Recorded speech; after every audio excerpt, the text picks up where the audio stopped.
Welcome to Life, Money, and Community, where real conversations meet real life. I'm Tiffany Nyiri, and this podcast is all about the conversations we're already having about money, lifestyle, aging, and the people who matter most. You'll hear from community voices, local experts, and real stories that help you think differently, ask better questions, and feel more confident about the decisions you're making today and down the road. This isn't about pressure or pitches. It's about clarity, connection, and community. Welcome. We're glad you're here.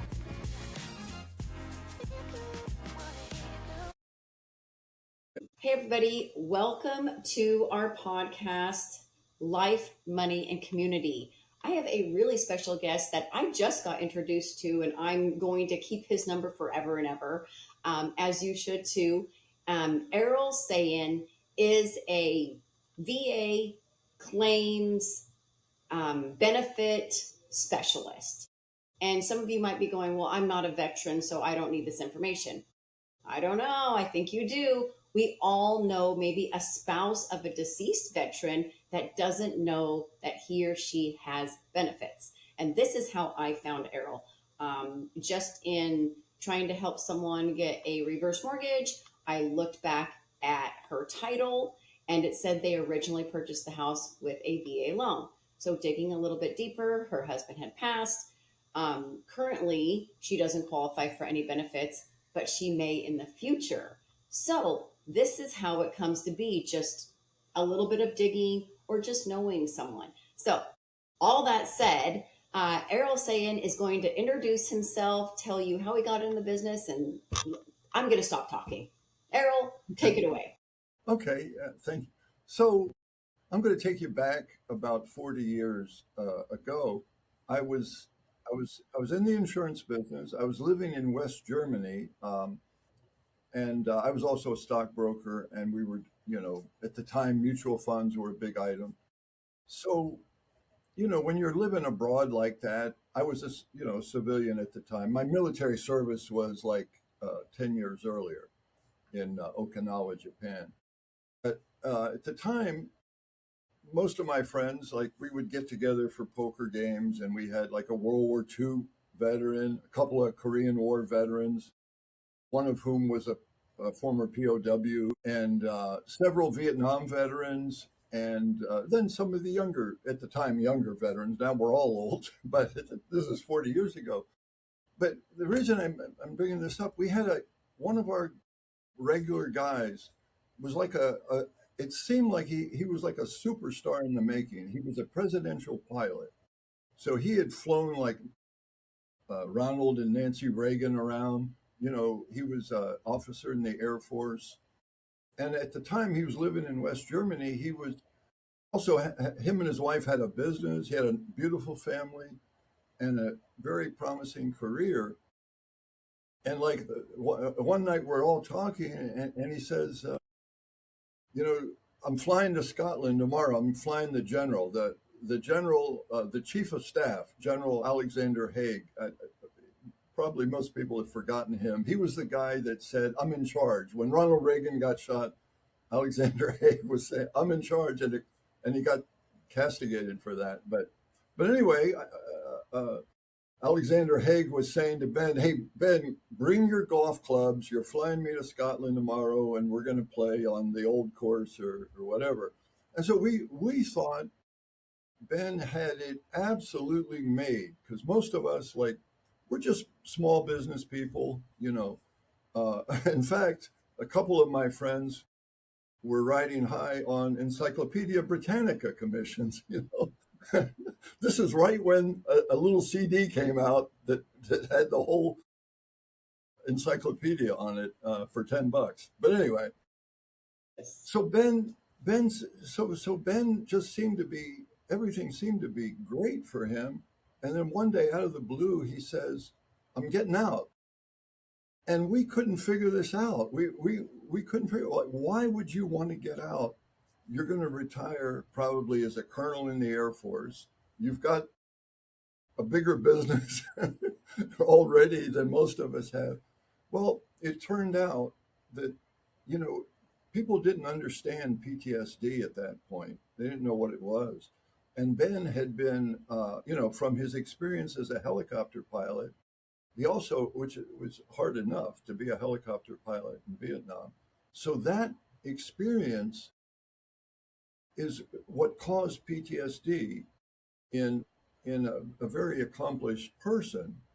And so when we were trying to figure it out, none of us could understand it. All we figured was it was like we thought he was making a mistaken calculation. Like you just look, you get this from the Air Force and you get this from business. But actually now looking back 40 years later and having seen a lot of PTSD cases in veterans and even in caregivers of veterans.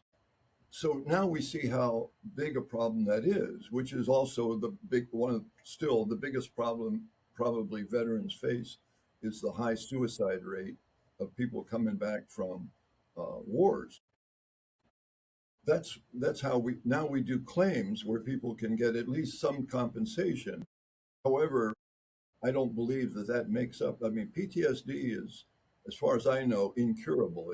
You can get treatment, you can improve maybe, but it's a problem that just doesn't go away. Like when we were talking to Ben, all of us, it's Ben, you got to think this out. We didn't realize that the PTSD had caused significant damage that he may have, and I have not been in touch with him, so I don't know if he ever recovered. But it's just a horrific problem. And as I mentioned, now we do claims for PTSD. We call that service connected claims, and veterans can get compensation, which is important. And then we do a different kind of claim, often for widows of veterans that served in wartime. And sometimes we see their caregivers are struggling with, life or death issues, people in hospitals or nursing home rehabs. Maybe their loved one is, um,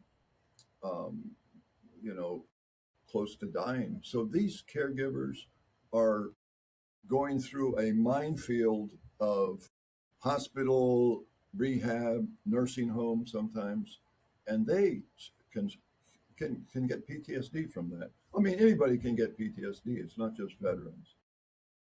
So that is one of the big issues that I see every day as a claims agent because my job is to try to help people get funds. It's usually 95% of claims are going to be veterans that were in some way injured on active duty. Could have been like Vietnam, not only could you have been shot and killed, but Agent Orange took a devastating toll on all Vietnam, just about everybody that was there. So we see a lot of that kind of claim. And we're seeing people that never left the US, veterans that served in the US, but they were exposed to toxic chemicals either on the job or certain bases, like Camp Lejeune is being the most famous, where the water supply was toxic. Other bases, there's actually literally over 100 U.S. bases that were had some toxic exposure. So we're seeing different kinds of VA issues that come up, all the time. So I'm going to pause for a second. What questions might you have, Tiffany? Yes, no. All of that background was fascinating because you needed to set the stage for how you even started going in, knowing that there was a need for this business. After, of course, this is almost your probably fifth or sixth career. Well, yeah. I mean, basically good. I mean, I was in the Army, I was in the insurance business, and now I'm a claims agent. So third career. I've, Okay. I've been a claims agent for 15 years. What we basically are trying to do, anytime anybody calls me and asks about it, we're trying to give people all the benefits possible. So one big benefit for just any veteran that served on active duty would be the VA healthcare system itself. That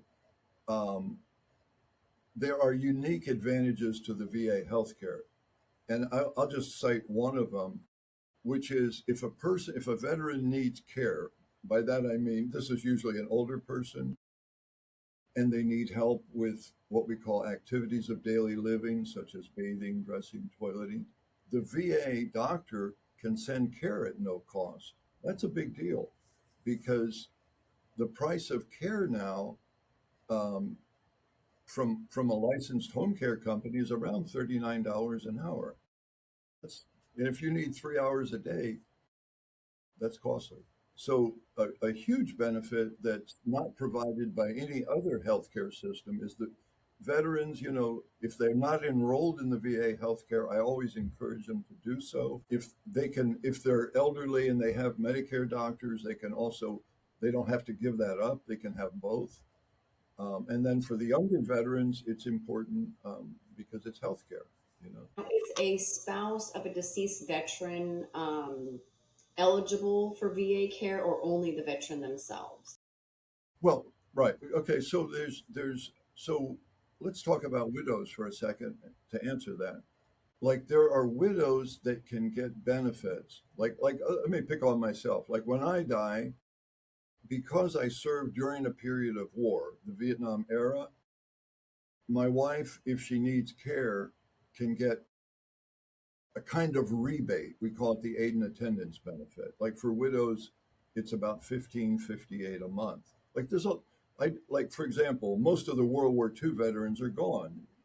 Maybe 1%, less than 1% are living, but we still see a lot of World War II widows. A lot of them are in their 90s. So when they have to pay for care, we can get them a kind of reimbursement, 15.58 a month, which is either in-home care or assisted living. It doesn't matter which. It's a unique kind of program. About 5% of VA claims are what we call aid and attendance claims, and they're like reimbursements for care for either the veteran or the widow. Now, if the veteran died because of the military service, which like right now we're seeing, like today, I just had a lady that sent me her husband's DD 214, his military discharge. He was a Vietnam veteran and he died of heart disease. So that kind of claim is service connected. Like the VA has already agreed if you were in Vietnam and you died of heart disease, your widow should get a higher benefit. And those widows, that benefit's called DIC, Dependents Indemnity Compensation. Those widows also can use the VA healthcare system because their husband died from military service. We see it a lot with Vietnam veterans. They died, let's say, of heart disease or prostate cancer or Parkinson's, some of these conditions that are already associated with Agent Orange. And so those widows um, can do VA home loans also. So those widows can do VA home loans and they can use the VA healthcare system and they get a higher benefit. They get $16.99 a month, no financial restrictions, and if they need care, it goes up to $21.20 a month. And there's no cost to file that kind of claim, So it's just, and the VA, what they'll do is they'll look at the military service record, they'll look at the cause of death, and then grant the benefit. So So, yeah. yes. So anybody that is maybe confused a little bit about their eligibility for any type of VA benefits, they can call you. Yeah, because here's the way I look at it. Like sometimes you can get a ton of benefits, and then the next guy can get zero. So I don't want to rule it. I always will talk to people about it. Like sometimes it'll. I've seen sometimes kind of outlier issues. Like there's some people that served in public health that are eligible. You know, or sometimes we get reservists that there's a question, whether they're eligible or not. So my philosophy is we should talk to everybody because it can either be a huge benefit or sometimes nothing at all. I know from statistics that 3 out of 4 veterans did serve during a wartime period. So like either World War II, Korea, Vietnam era, and the Persian Gulf War has been going on for 36 years since 1990. So the future is going to have a lot of VA claims. Yes. Now, some of the questions that you had Obviously, people can call you now. Let me just get to what I know a lot of listeners are probably asking. Does it cost me to talk to Errol? No, no, I'm a free conversation. You know, it's kind of fun for me in a way because like if I'm talking to Vietnam era veterans, it's my time that I served also, and then I have a younger son that served during the Persian Gulf era, and my dad had served during World War II. So I find it. I guess I should also mention I lived overseas in military communities for 20 years. So I lived in Okinawa, Japan, and Kaiserslautern, West Germany. So working with the military, I was on military bases day in and day out. So it's kind of been interesting for me. So some of these issues might not be interesting to somebody that didn't have that background. So some of these tiny details that I do find interesting. Well, I'm just so happy that I was introduced to you Yeah, the by same. a home care company.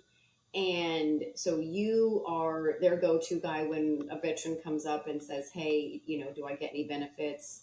I need some in-home care. I want to age in place.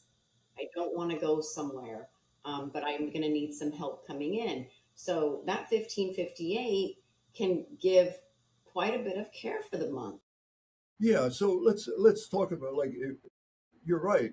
People usually, by far, want to stay at home if they need care. You know, so a veteran under the age. So again, 3 out of 4 veterans served in wartime. Either them or their spouse or their widow, there could be a benefit. For widows, it's 1558. For veterans, it's a little bit over 2,400 a month, and Oh, sometimes for a couple, it's close to 2,900 a month if husband and wife both need care. And the caregivers can be home care companies or family caregivers. okay. And then the VA, they won't necessarily send care. The VA healthcare system will usually only send care for the veteran unless it's a what we call a DIC widow. Then those widows can get VA healthcare benefits also, which includes a program called Homemakers, which is free care. Like the VA can send 10 hours a week for a veteran that needs in-home care. And that's a big deal because it's so costly otherwise. Um, So in my world, the loans that I talk about for retired families, they're very customizable. And it sounds like the benefits are very customizable to a degree, depending upon A, B, and C. yeah, I mean, the VA is very strict, Yeah. Oh, I should say, but one of my jobs is, like you asked, can people call me? Yeah, is to help people understand it. And so I've had a lot of practice at that, and I realized that it takes time for it to sink in how things work, you know. So the benefits are out there, but the idea is how do you make use of them, you know? So we try to help people figure out. Well, here's what you need to do. Like sometimes it'll be a veteran that we can't do any kind of financial claim. Maybe they didn't. Let's say that, for example, they never served in wartime and they never got injured on active duty in any way. So they're still eligible for VA health care, and the Homemakers program can send care at no cost. That would be one benefit, let's say, because I always want to try to find something for people. Then, if they served in wartime, it's like, can they make use of that benefit? There's some restrictions, but it's kind of like having long-term care insurance in a way. The military service paid for it. And then the other kind is service-connected disability. It could be something like ringing in the ears, tinnitus, or hearing loss, or a physical injury, or it could be a life-threatening event like sexual assault, those kinds of claims. Those are service-connected claims, or it could be toxic exposure like Agent Orange. And so we want them to fully understand that those benefits are possible. And So that's one of my jobs is to figure out what they could be eligible for and get them the information. Then how do you prove that the disability was connected to the service? Right. That's a great question, and it's sometimes very difficult. Like there are certain veterans that were in what we call areas that were the VA's already admitted liability. Like for example, during the Vietnam War, Vietnam, Thailand, Guam, and sometime and for a certain period of time, Korea, the DMZ in Korea, they know Agent Orange was there. So if you were there, they've already accepted liability. You don't have to prove. All you have to do is prove you were there. Okay. Now, and also for the younger veterans, the Middle East, there are certain what we call presumptions that if you have this current medical diagnosis and you were there, they've already accepted liability. The rest of the claims, like let's say you were, I'll give you an example, Fort Ord, California, which we know there were toxins there, but it's hard to prove.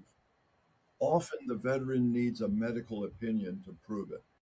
A doctor that is able to look at all the medical issues, the veteran service record, everything that occurred in the claim. If a doctor says, according to medical, they give an objective analysis. We call it a nexus letter or a independent medical opinion. Sometimes that's necessary to make the connection because you have to have three elements. You have to have current disability, something that happened in service, and then there has to be a connection. So um, it's often going to be a medical opinion that connects the dots. So, and that's sometimes difficult. Uh, there are veterans that unfortunately have to battle to get benefits. Yes. Now, what are presumptive conditions and why are they important? One of the questions you had, and I'm Yeah, dying to know the answer, and you may have already answered it. yeah. Well, in other words, like the the the recent PACT Act, for example, this happened about 3 years ago. They came out with a couple of new presumptive conditions. Like for I'm going to just speak about Vietnam for a second. They've already admitted there's a whole list, and I have a booklet which gives you the whole list of presumptive conditions. But surprisingly, some of them are very common. Like diabetes is very common, but the VA has already admitted if you were in Vietnam, they have already admitted that that's what caused your diabetes type 2. You see, even though a lot of people have it that were never in Vietnam. Now, under the PACT Act, the most surprising to a lot of people is high blood pressure. Like high blood pressure, if you were in Guam, for example, or Thailand or Vietnam, or if you're a younger veteran, if you were in, uh, Kuwait, Afghanistan, Iraq, the Middle East war, and you have that condition, it's called presumptive. They've already admitted it, you know. So, and certain cancers like prostate cancer, for example. So, so it's much easier. Now, we get a lot of veterans that just never filed a claim. They have these problems. I know that for a fact. They have the problems, but for whatever reason, usually they never heard a podcast like this, where somebody told them about it. Like the lady that I just talked to this morning, that we're sending in to get her mother's benefit. Her father was in Vietnam, so nobody had ever explained it to her until um, a um, a lady that works with Medi-Cal. It said, "Hey, you should check it out. You should call this guy." And sure enough, she texted me a picture of. Okay. Yeah, she texted me her dad's DD-214. I said, "Yep," and the cause of death was heart disease. So it's now and very also this week a very similar case. The veteran died in 2011. So at the time, he had prostate cancer. At the time, I don't think that was accepted as presumptive, but now it is. So um, that's a claim that we actually filed that. helped the lady file that already. So yeah, I would say because I probably half the claims I do are widows claims, you know, and then of course among for the older generation I would say half. The younger generation, no, it's all young men or women, not widows. Yes, yes. And unfortunately, your widows are still going to be coming, unfortunately, because we still have wars going on.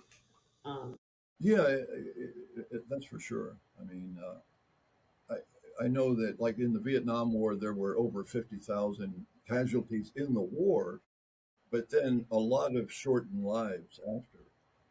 A lot of because as a generation, the Vietnam veterans have more severe health issues at a younger age than we had with Korean War or World War II vets.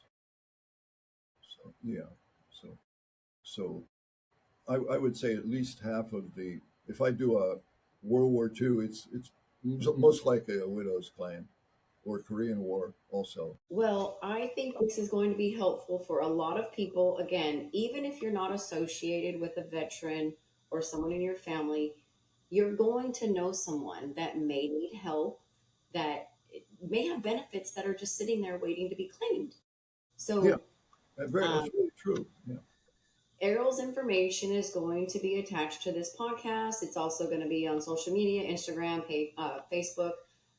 Errol, it looks like you're on Facebook, so we'll be putting your information there as well. What is the best way to get you? Your email? yeah. My email or phone number. Okay, Um, we'll put that on there. yeah, and It's yeah, it's I'm your ready. name, Errol, Errol Right. at acclaim, ACCLAIM, the number four, vets, which is plural, VETS.com. So that is the best way to reach Errol, and talk about your scenario. So, Yeah, everybody has their own unique situation, and yes, I think it's important that I hear them out, and help them figure out how to bring their situation into the veterans benefits world, and because the benefits are earned, the hmm, veteran served, and yes, yes, and yes, and these illnesses are real. PSD is real, and I'm glad that the VA has got these benefits put in place. I think just we need to get the word out more, that it's there for you, and it's not easy probably to do your own claim, but you can walk through people through that. yeah, yeah. Like I know that getting the word out is super important. I did a claim, I guess, 2 years ago. It was a World War II widow. She was the oldest person I ever talked to. She was 106, and we did a successful claim. Now I'm pretty sure we could have done that claim when she was 96.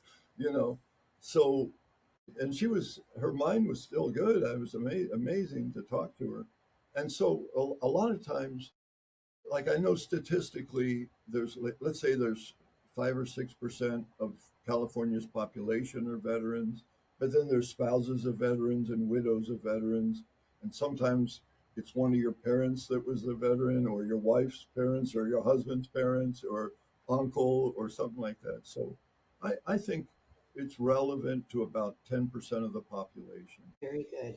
Yeah. Well, I thank you for going on with me. We're all about getting the word out. This is good information. Like I said, Errol's information is going to be all over. He won't be a secret, and everybody can reach out, and he'll chit chat with you and take the time, and maybe you can get some funds to help you have a much better retirement, age in place. That's what we're all about. And so, thank you so much, Errol, for coming in. Is there any closing remarks that you would like to bring up? Um, yeah, no, I can't think of anything except that happy to talk to people and correspond with them and send them information and hopefully um, improve their their life in some way. You know? Beautiful. Yeah. Beautiful. Thank you, Errol, so much. The Again, same, Tiffany. I appreciate it. Yeah. yeah, thank you all for tuning in. And again, all the information will be linked, and this full podcast will be on YouTube for you guys. So take care. Thank you all. Thank you. Thanks for listening to Life, Money, and Community. If you enjoyed this episode, make sure you're subscribed and share it with someone in your world. And when the time is right, you can book a call with me. I'm here as a resource. Until next time.